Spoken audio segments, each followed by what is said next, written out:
the participants knew that these problems could be hammered out into a workable solution. But perhaps their biggest problem was a public relations problem, the name of the new bank. That discussion took place right here in this room, one of the many conference rooms in this sprawling hotel, today known as the Jekyll Island Club Hotel. Aldrich believed that the word bank should not even appear in the name. Warburg wanted to call the legislation the National Reserve Bill or the Federal Reserve Bill. The idea here was to give the impression that the purpose of the new central bank was to stop bank runs, but also to conceal its monopoly character. However, it was Aldrich, the egotistical politician, who insisted it be called the Aldrich Bill. After 9 days at Jekyll Island, the group dispersed. After 9 days at Jekyll Island, the group dispersed. The new central bank would be very similar to the old Bank of the United States. It would be given a monopoly over U.S. currency and create that money out of nothing. How does the Fed create money out of nothing? It's a four-step process. But first, a word on bonds. Bonds are simply promises to pay, or government IOUs. People buy bonds to get a secure rate of interest. At the end of the term of the bond, the government repays the bond plus interest, and the bond is destroyed. There are about $3.6 trillion worth of these loans or bonds at present. Now, here's the Fed money-making process. Step 1.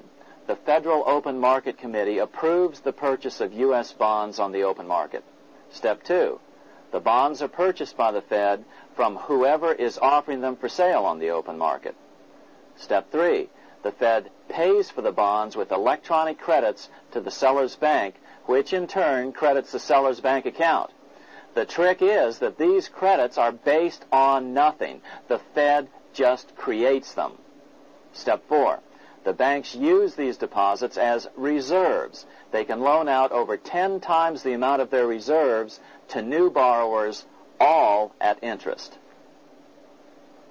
In this way, a Fed purchase of, say, $1 million worth of bonds gets turned into over $10 million in bank accounts. The Fed, in effect, creates 10% of this totally new money, and the banks create the other 90%. To reduce the amount of money in the economy, the process is just reversed. The Fed sells bonds to the public, and the money flows out of the purchaser's local bank.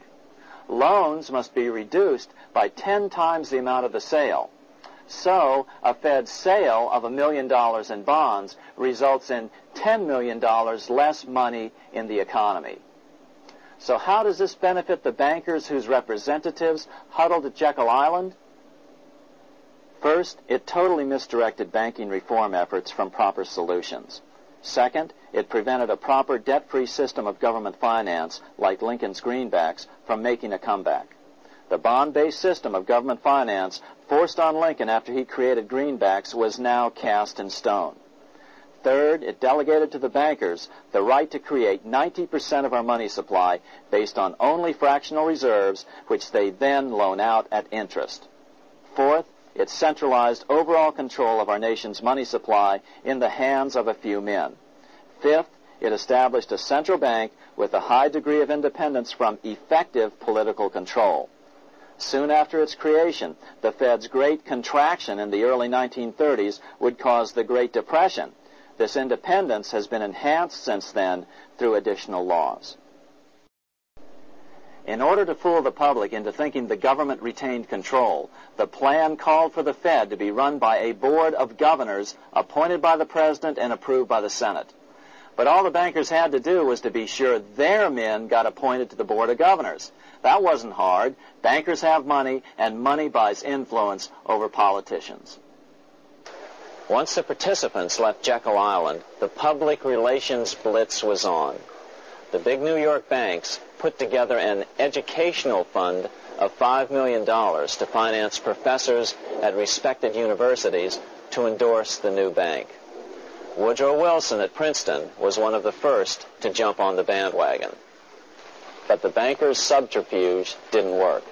The Aldrich Bill was quickly identified as the bankers' bill, a bill to benefit only what became known as the money trust. As Congressman Lindbergh put it during the congressional debate, the Aldrich plan is the Wall Street plan. It means another panic, if necessary, to intimidate the people. Aldrich, paid by the government to represent the people, proposes a plan for the trusts instead. Seeing they didn't have the votes to win in Congress, the Republican leadership never brought the Aldrich bill to a vote. The bankers quietly decided to move to track 2, the Democratic alternative. They began financing Woodrow Wilson as the Democratic nominee. As respected historian James Perloff put it, Wall Street financier Bernard Baruch was put in charge of Wilson's education. Baruch brought Wilson to the Democratic Party headquarters in New York in 1912, leading him like one would a poodle on a string. Wilson received an indoctrination course from the leaders convened there. So now the stage was set.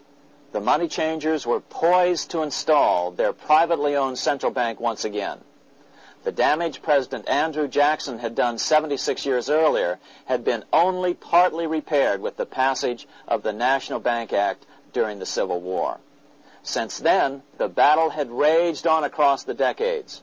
The Jacksonians became the greenbackers, who became the hardcore supporters of William Jennings Bryan. With Bryan leading the charge, these opponents of the money changers, ignorant of Baruch's tutelage, now threw themselves behind Democrat Woodrow Wilson. They and Bryan would soon be betrayed.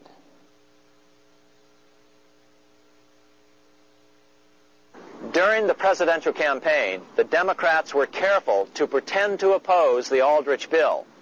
As Representative Lewis McFadden, himself a Democrat, as well as chairman of the House Banking and Currency Committee, explained it 20 years after the fact.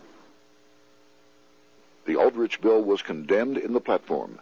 When Woodrow Wilson was nominated, the men who ruled the Democratic Party promised the people that if they were returned to power, there would be no central bank established here while they held the reins of government. 13 months later, that promise was broken, and the Wilson administration, under the tutelage of those sinister Wall Street figures who stood behind Colonel House, established here in our free country the worm-eaten, monarchical institution of the King's Bank, to control us from the top downward and to shackle us from the cradle to the grave. Once Wilson was elected, Morgan, Warburg, Baruch, and company advanced a new plan, which Warburg named the Federal Reserve System. The Democratic leadership hailed the new bill, called the Glass-Owen bill, as something radically different from the Aldrich bill. But in fact, the bill was virtually identical in every important detail. In fact, so vehement were the Democratic denials of similarity that Paul Warburg, the father of both bills, had to step in to reassure his paid friends in Congress that the two bills were virtually identical. Brushing aside the external differences affecting the shells, we find the kernels of the two systems very closely resembling and related to one another. But that admission was for private consumption only.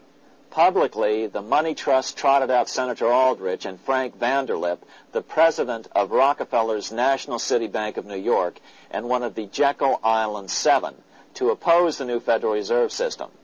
Years later, however, Vanderlip admitted in the Saturday Evening Post that the two measures were virtually identical.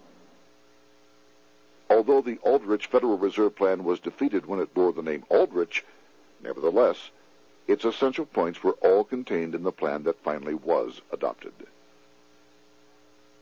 As Congress neared a vote, they called Ohio attorney Alfred Crozier to testify.